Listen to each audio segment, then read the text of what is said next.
Hey YouTube, Duel Academy, aka Davykins. And we're here with a response video to both Kalo Shade and Emma Blue Eyes. And while I'm at it, I might as well say the KCP, because you'll all get involved as you always do. Okay, here we go. This is a response to your two videos. Both you made two rant videos, one about net decking, one about your Blue Eyes deck, Emma, and Kalo made one about just him ranting about random crap. I'm going to cover 4 areas basically and get it over and done with right now in this video in one go, with what I think. Okay, we'll start with Kayla's video, and to start with, number 1, he's bashing up my locals. It's called Akron, it's in Hull, you can find it on a map. I'll link the website below so you can find exactly where it is. I think it's called George Street, I'm not entirely sure, my direction skills are abysmal. It's why I used to drive a moped, because I could get lost and find my way again easily.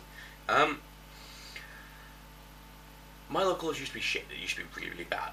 And then me and a few other players started to change things. Me, Craig and Theo started, and then Josh, Draken, Brad and Alan started helping out as well. Then a few other players joined in, and eventually it started to change. We started getting more rulings-based tournaments going. A computer came involved, we used the computer to do pairings, and top 4 and things. And as this all slowly came to phase in, we started getting to the phase of using better decks and more meta decks and the top deck sort of thing, you know. A proper tournament, we had proper trades going on, proper winning in prizes and things, and all the fun players didn't like this and left, and that includes Kalo Shade. And the reason he dislikes our locals is not because of the atmosphere. The atmosphere at our locals is great. I would say 90% of the players there get on. We all bitch about each other, that's just part of life, because not everyone is going to get it on. But when we're actually playing Yu-Gi-Oh! And just getting on with Yu-Gi-Oh!, we all mostly get on. He didn't get on because he used to lose and he used to get mad at us for running top tier decks, so we'll get into that later. Okay, his next issue and one of her key issues here is money in Yu-Gi-Oh! Okay, the thing about money in Yu-Gi-Oh! Is, yes, I agree with them in the sense that Yu-Gi-Oh! It's paper, it shouldn't cost as much as it does, but there are principles around the world that deem how much things cost. It's called supply and demand. I work in retail, this should be quite simple for me to explain. Okay, we use the card example as Pot of Duality, because that's currently the money card of the game. Right, Pot of Duality's usages in this game are phenomenal. It's a really good, consistent 3-card draw engine. It lets you search for your combo pieces so you can win quicker. Not a staple in every deck, but I think it's a semi-staple now, you know. It's just a good card, and I think the demand for that card is about here. And because it's a secret rare and hard to get hold of, the supply is here. So, while demand is here and supply is here, the price for it is fairly high. When Konami release another print or semi-limit or limit it, the supply for it will go a slightly bit up, and then people buy it, and then demand will go down, and supply will go up a bit more, and then demand will go down. And every time the demand goes down, the supply goes up, the price will go down. That's how supply and demand works in the world. Everything works like that, not just Yu-Gi-Oh! Yu-Gi-Oh! Is phenomenally popular now, and that's why cards can cost this much, because people are willing to pay for it because they need the card to run their decks, to play in top tournament level. And that is the money side of Yu-Gi-Oh! I don't agree with it, it's paper, it shouldn't cost that much, but that's the way of life, I'm afraid, and that's how this works. And if you don't agree with that, then you just have to quit the game, basically, or find another hobby, basically. I mean, that's just how it works. There's no other way around it. And yeah, Konami do milk the TCG just a wee bit. Okay, now moving on to another one that this is what they both rant about the most, and I'm going to get into this really good in detail here. Net decking. Net decking definition is a Yu-Gi-Oh! Player, actually not just a Yu-Gi-Oh! Player, a Pokemon player, Magic player, going onto like the YCS coverage or a YouTube website or a forum, and then taking a deck list and copying it card for card, maybe changing 3 cards they don't have, and just building that deck to play with that deck and tournament to win with it. In my opinion, that's a fantastic thing. Net decking should be used by anybody because it really does help you out. I'm going to give you a prime example with myself. I started playing Yu-Gi-Oh! Again about 3 years ago. I quit the game due to all my cards getting wet and me getting into other things at the time. I got back into it for some unknown reason. I just started playing again. I like Yu-Gi-Oh! And I always have done, so yeah. I originally started playing with the Macrocosmos deck, a Rainbow Neos deck, and a Fish deck, because they're the cards I currently had in my collection, sort of thing.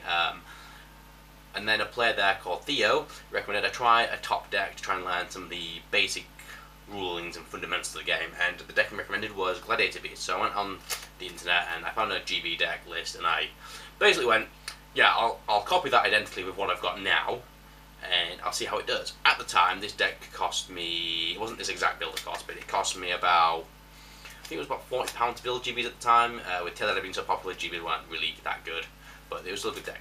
And the thing about running a deck like this when you're a beginner is that it allowed me to learn how to do things like card advantage, magic numbers, how to go for game when you need to go for game, how to predict when your opponent's going to game, how to counter their main plays, when to play your power trap cards like Solemn Judgment, and just the common fundamentals of Yu-Gi-Oh! Which you have to learn at a basic level to be able to play the game at an advanced level. And thanks to Gladiator Beast net deck I had, and it was a great fun deck to play. It allowed me to learn those basic rules. I still run fun decks nowadays. Like I've got right here, I've got a Crystal Beast deck we've been playing quite a bit. Been friendly duel against Brad and Alan, my housemates. But yeah, I wouldn't take that deck to a tournament right now because it doesn't work at that level. This deck would take it to a tournament because it does work at that level. That's just how it works. And then moving on. That's beginning player. I think a beginning player should all start net decking for tournaments. Play your fun decks at home with your friends, you know, when you want to when they're playing their fun decks. But when you want to play a tournament, take a top tier deck that can win, because otherwise you'll be in a position where you'll be getting constantly beaten by the top decks and them using them, and you'll be always thinking to yourself, why can't I win? And the simple answer is, with a fun deck, you don't get the amount of outs you do with a top tier deck. That's just simply that. A beginner should use a deck like that. Next is a budget player should always net deck. I learnt this the hard way. I'm going to give you two examples here. Right, I should build this straight away, and instead of building this. If you go to my first video, these are both in it, I think, in like a reason. I said building fish when like Super King first came out. I built a Monarch variant, then Dark Trick came out, I built a Synchro version, then I built another version with Power Tool, Bisworm looping, then I built another version. These decks are actually on YouTube somewhere, and basically I've worked it out. This deck here, when I first built it, GBs, would have cost me £45 total I'm going to go with, and I won 2 or 4 locals with it, you know, something like that. Whereas this deck took me quite a while to win with, because I had to keep rebuilding it. I had to keep changing things and making it better and waiting for cards to come out. Now, Fish is a fantastic top tier, cheap deck to run, but my deck still isn't that version because I still don't have Potted Dualities, which make it a lot better. As for the deck, this deck would be quite cheap if I hadn't been constantly tweaking it and rebuilding it. This deck is in fact not net decked. It is very similar to the top tier build. I have taken a few ideas from MCall 40 and Team Minority, like putting line down strains in and trying Mobius out and things. But apart from that, it's all my own builds from before, combined together basically with the Frog engine, and it just seemed to work. Formula Synchro makes the deck ridiculous, so it's a good deck. Try it out. It's fun for the player. Apparently, it's really annoying to play against though, because he's stupid. +3 or something, silliness. So yeah, budget players, because you'll always end up spending less money if you buy a deck pre-made, because you're then just spending it's already been play tested for you. Another player that always should play a net deck is the advanced top players. The thing with an advanced top player though, you should always take an advanced deck and then tweak about 4 or 5 cards in my opinion to try and make it a bit different. Like with regular GBs, I run Anti-Spell Fragrance and I run Icarus Attack, like Icarus Glad's Wood, and then just sort of control the opponent a bit better because you Anti-Spell Fragrance, they set the spell and you Icarus them, getting your pluses off. It's still in some testing though. And then I think the competitive side of things, I also think, what's the word for them? A creative player should use net decking, because if a creative player can take a net deck and then take another net deck, and then they can do a thing called I call hybrid decks. And I like to do this with Light Swans a lot.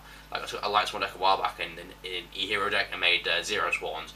Zero Swans was a fantastic idea. It's been done by a lot of people on YouTube actually, and it works really, really well, apart from when you mill Miracle Fusions, but it's Light Swan, it's quite low based, so in terms of net decking, it's fantastic for anybody in the game, and I think in my opinion everybody should try it, because you can't play the game at that level without trying it, in my opinion. And I think that's probably the opinion of the rest of the game. And there's no fun in this game if you go to a local and you constantly get beat down. There's also no fun if you're going to a tournament, expecting some high caliber players, and you get paired up with someone like Kalo, who's running their fun deck, and in the game, whatever they're doing, you've got a clear counter for, or you don't have to counter that. And as a reciprocal to this, they get frustrated because they don't understand why they can't compete with you, and they blame the fact that you're running a meta deck, when really the fact is it's a better deck, not a meta deck. Right, and then I'm going to bring up a little thing that came with Emma Blue Eyes. Shockingly enough, I'm the egotistic player she has a problem with, because on her rant video she posted about the Where's Where Dragon deck. Basically, she was tired of people telling her to use Red Eyes Darkness Metal Dragon in her Blue Eyes deck. That's fair enough, Emma, if you don't want to run that one card. And I'm going to use this as a big example for you. Okay, Blue Eyes White Dragon is my favourite card. I have had this card since the game came out. I have a full binder of 186 of these. Yes, I went and counted it just before I did this video. I'm after 40 more. Someone help me make 200, please. I'll make another video about it. Okay, this is my current Blue Eyes deck. It is called Blue Eyes FTK. Right, it has Exodia in it. Not Red Eyes Dark Dragon, it has Exodia in it. It draws the entire deck and wins the game. Because it's fucking hysterical. Right, I built this ages ago back, so yeah, just don't. Right, you on the other hand want to play a deck where you can run Blue Eyes quite consistently. Right, the problem you're having is you refuse to run Red Eyes because it's a meta card, you say. Right, Red Eyes has not ever been really a meta card. Hopeless Dragon's okay, never really top tier. It might do really well with Dragonities now out, but that's still to be seen in the TCG. It hasn't really taken up the OCG that well, I don't think, yet. It wins taunts here and there, but it's not like the sort of X-Saber impact we've had, or the Six Samurai impact we're getting. What you should do is take 3 of them, and then 3 Wyvern, and at least do what your subscribers are asking you, and at least try to put them in your deck. Take out Yubel, take out Frog, and give them an attempt.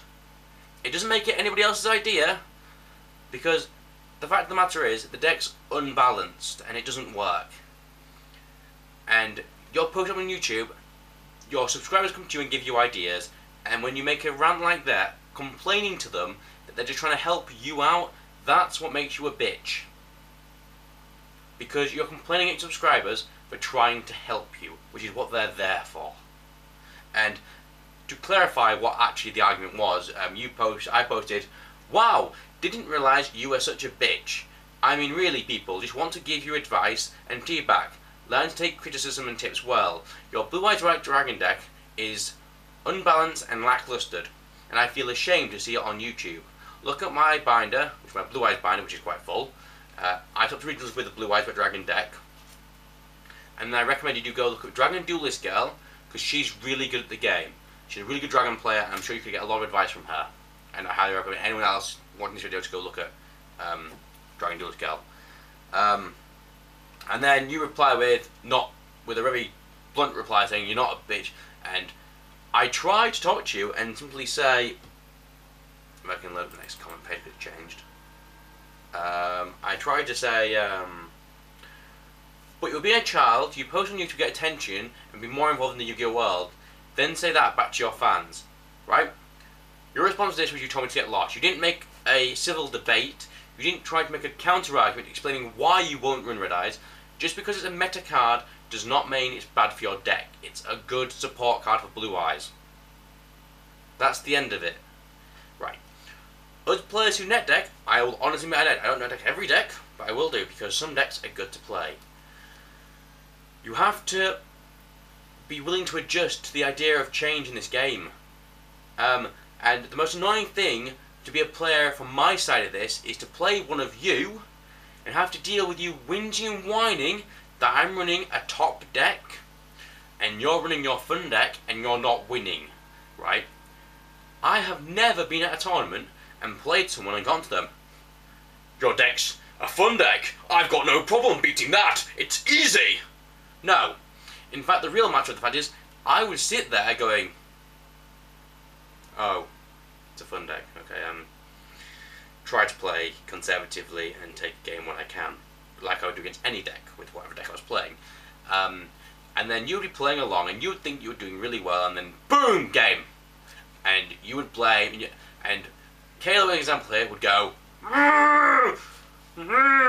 and slam his hand on the table, and whine and complain that he lost because he didn't have a certain card. My locals will back me up on this.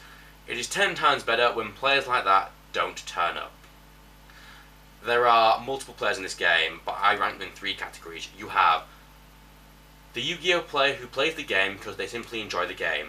These players will net deck, they will run whatever decks they like. They're players like me, they're players like Josh, they're players like Nerv, they're players like MCole 40, they're players like Timo. They play the game because they enjoy the game and they like to play a competitive environment. Players have that. You then have children who play the game because they see the TV show. This is how I started. They run whatever the hell they like. You never question this, and if you're a guy like me, you let them run the God cards, you let them run ban cards, because that's what they like to do. So I don't care what they do. So, kids. And then we have the players, which are you, the fun players. You're the people who have to complain about net decking. You complain about top tier decks. You complain about staples. You complain about hand shuffling. You basically complain about everything to a point where we think you just hate Yu-Gi-Oh! And are only playing it to complain at us. You're the people who bring the game of Yu-Gi-Oh! Down a level. If you want to play for fun, run whatever you like, I won't care. Just don't whine when a Fish OTK player destroys your Ojama deck because you refuse to net deck. And learn the basic fundamentals of Yu-Gi-Oh!